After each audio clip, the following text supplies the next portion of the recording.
Salut tout le monde, c'est Ratus. Avant que cette vidéo ne commence, laissez-moi apporter quelques précisions. L'association Freeform m'a contacté il y a quelques mois afin de tourner une petite série de vidéos sur les divers aspects liés à l'organisation de soirées légales et illégales. L'organisation d'événements de ce type étant un sujet qui me touche particulièrement, c'est donc bien évidemment que j'ai accepté de faire ça bénévolement. Encore une fois, n'hésitez pas à laisser un petit commentaire et à lâcher un pouce bleu, et surtout à vous abonner à la chaîne. J'espère sincèrement que ça vous plaira, et sur ce, je vous laisse devant le premier épisode. Freeform.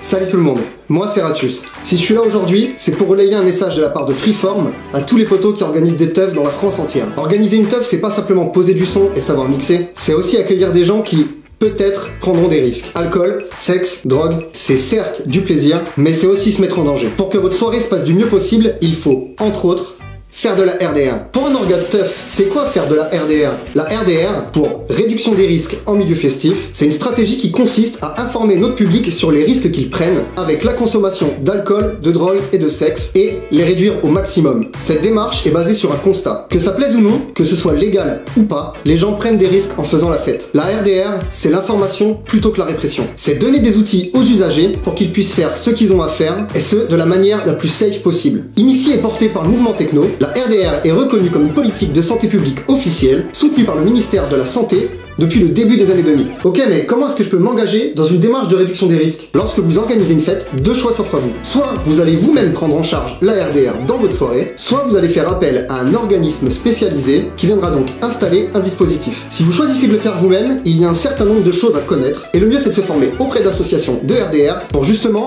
acquérir les compétences. Vous en trouverez certaines référencées sur la liste des formations RDR sur le site de Freeform. Même si vous décidez d'inviter une association de RDR, vous devez avoir un rôle actif dans cette démarche. Les assos ne sont pas des prestataires de services, mais des partenaires, souvent bénévoles. Mais dis-moi, parler de drogue, c'est pas inciter à la consommation? Est-ce que ça peut me porter du tort en tant qu'orga? Nier les pratiques à risque qui peuvent être présentes en milieu festif, ce serait se voiler la face. La mise en place d'une action de santé communautaire qui favorise l'autosupport des usagers est primordiale. Les actions menées dans nos fêtes permettent de réduire efficacement les risques de transmission d'infections, les bad trips, les overdoses et les comas éthyliques. Et certainement pas d'inciter les fêtards à consommer. Le but de la RDR, c'est d'informer objectivement et certainement pas de promouvoir les pratiques illégales. Sachez aussi, aucune accusation d'incitation à la consommation juste parce que vous avez fait de la RDR dans votre teuf ne pourra tenir devant un juge. Même si sur le terrain, certains vous diront le contraire. Ah oui, je comprends. Prendre soin de son public est une des premières missions d'un orga. Alors, quels sont les gestes indispensables de la RDR? Oui, tu as raison. En effet, réduire les risques en milieu festif, c'est pas simplement poser quelques fly sur une table. C'est un ensemble de démarches qui permettent aux participants de bien se sentir et de ne pas se mettre en danger. Il faut surtout se rappeler que la RDR s'appuie sur des valeurs comme la confidentialité, le non-jugement et la tolérance. Mais c'est aussi des choses techniques de base. L'eau est un besoin primordial. À vous de prendre les moyens pour que tout le monde ait accès à de l'eau gratuitement. Pensez aussi à toujours laisser une voie d'accès pour les secours. Car quand il y a un accident, quelques minutes font la différence entre la vie et la mort. Vérifiez aussi les parkings et les bords de route. Les fris sont des fêtes autogérées. Mais si une voiture mal garée provoque un accident, c'est aussi votre responsabilité qui peut être mise en cause. Aussi, choisissez bien vos sites en pensant à la dangerosité et aux risques pour les participants. Sécurisez les zones dangereuses, signalez et éclairez ce qui peut l'être. Enfin, même si ça fait pas toujours plaisir, n'oubliez pas que la musique trop forte fait de vrais dégâts sur l'audition. Limitez les volumes à 105 dB comme le préconise la loi et mettez des bouchons d'oreille à disposition du public. Et qu'est-ce que je peux faire pour aller plus loin dans une démarche de RDR sans avoir une asso spécialisée sur place? Il existe plusieurs niveaux d'action que vous pouvez mettre en place. Et tout ça, selon vos moyens et vos compétences. Il y a d'abord le niveau le plus simple de la RDR. Faire une table d'information avec des flyers et du matériel de base, mais sans personne pour la tenir. Simplement en mode distribution. Sinon, monter un stand avec une équipe de permanence ayant plusieurs missions comme l'information sur les risques en teuf, les produits et leur mode de consommation, les risques de contamination et le cadre légal. La réduction des risques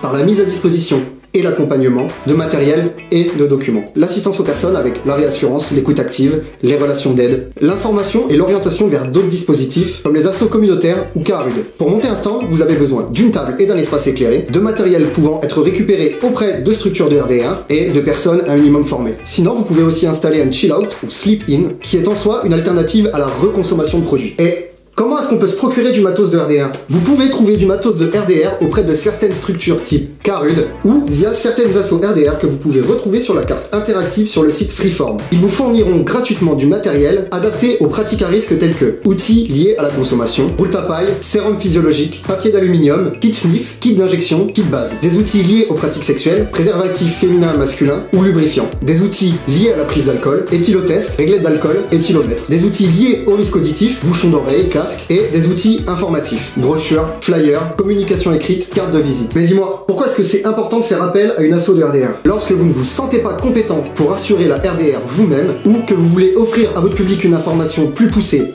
plus précise, le mieux est de faire appel à une structure spécialisée. Dans le cas d'une grosse free, d'un multison ou d'un technival, il n'y a pas de question à se poser. La présence d'une association de RDR est indispensable, car à partir du moment où vous touchez de gros volumes de public, les problématiques deviennent plus compliquées et il faut des gens spécialisés. Et si je donne des infos sur l'événement à une asso de RDR, est-ce que je prends le risque qu'elle soit divulguée? Mais non, bien sûr que non. Sachez que les assos de RDR connaissent l'importance de la confidentialité, tout comme les organisateurs de soirées. N'ayez pas peur que les informations que vous leur donnerez ne soient divulguées. Bon, et du coup, comment je fais pour contacter une asso de RDR? Pour contacter une asso de RDR, rendez-vous sur la carte interactive dont on a parlé tout à l'heure. Il est important de contacter les assos de RDR le plus rapidement possible, justement afin qu'elles puissent s'organiser en fonction de leur disponibilité. Et du coup, quels sont les différents dispositifs qu'installent les assos de RDR? Il existe différents dispositifs selon la taille de l'événement, du simple stand au dispositif médicalisé, en passant par les chill-out et les sleep-in. Il existe aussi la Relax Zone, qui est un dispositif alliant acteurs de premier secours et intervenants RDR, et qui donc permet une prise en charge plus complète s'il y en a besoin. Et donc,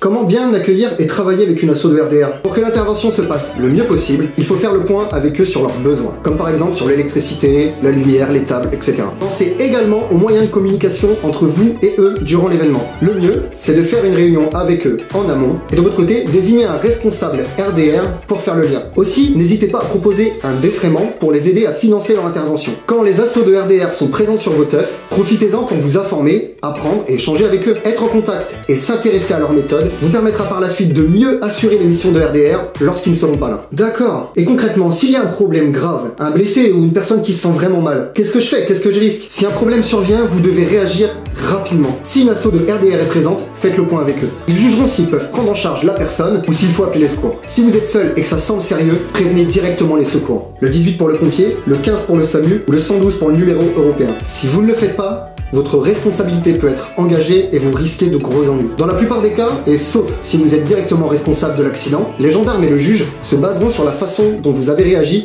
pour déterminer votre responsabilité. La présence d'un stand de RDR ne vous dispense en aucun cas d'assister les personnes en danger autour de vous. Donc quoi qu'il en soit, prenez soin de votre public et de vos potes. Bon, c'est la fin de cette première vidéo. Il y en aura quelques autres sur le sujet, donc restez bien à l'écoute. Comme d'hab, vous connaissez les bails. Partagez-moi cette vidéo à tous vos contacts. C'est très important.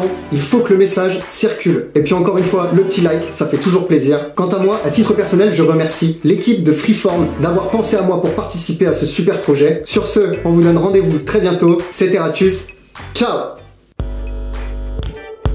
Freeform.